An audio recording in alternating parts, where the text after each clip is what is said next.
Sou peregrino aqui, em terra estranha estou, no reino. Bem-vindo ao podcast Estrangeiros e Peregrinos. A mensagem de hoje será apresentada por Dennis Allen.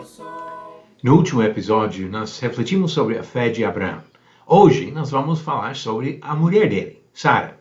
E no final do episódio, darei a resposta à pergunta 879 e a nova pergunta do dia. Deus prometeu que Abraão teria muitos descendentes. Mas 10 anos passaram sem nascer um filho sequer para o casal que já estava envelhecendo. Deus havia rejeitado a sugestão de cumprir a promessa por meio de um servo de confiança, mas ainda não havia nascido um filho. Sara teve outra ideia para ajudar a cumprir a promessa. Abraão poderia ser pai de um filho com outra mulher. Com a aprovação da esposa, ele teve relações com Agar e Ismael nasceu. Mas Deus não aceitou essa ajuda do casal.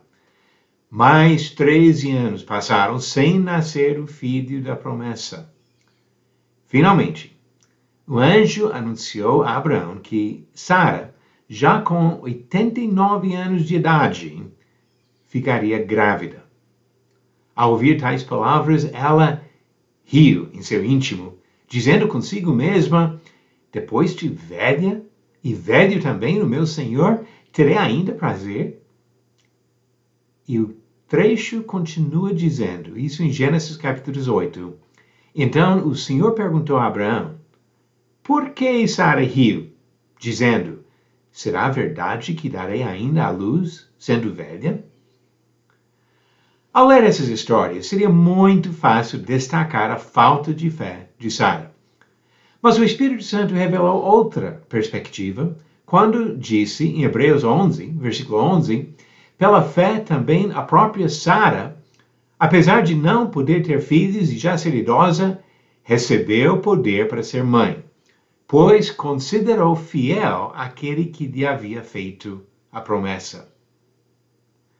A Bíblia identifica alguns erros cometidos por Sara em uma vida que durou 127 anos.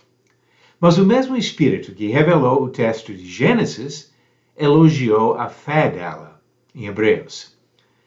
O caso de Sara é um de vários exemplos bíblicos que mostram o perigo de julgar o caráter de uma pessoa por causa de uma falha momentânea.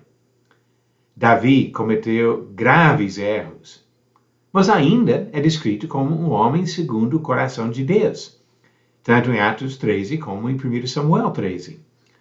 Pedro repreendeu Jesus, negou seu mestre e discriminou irmãos que não eram judeus, mas ainda é conhecido como um dos mais importantes dos apóstolos.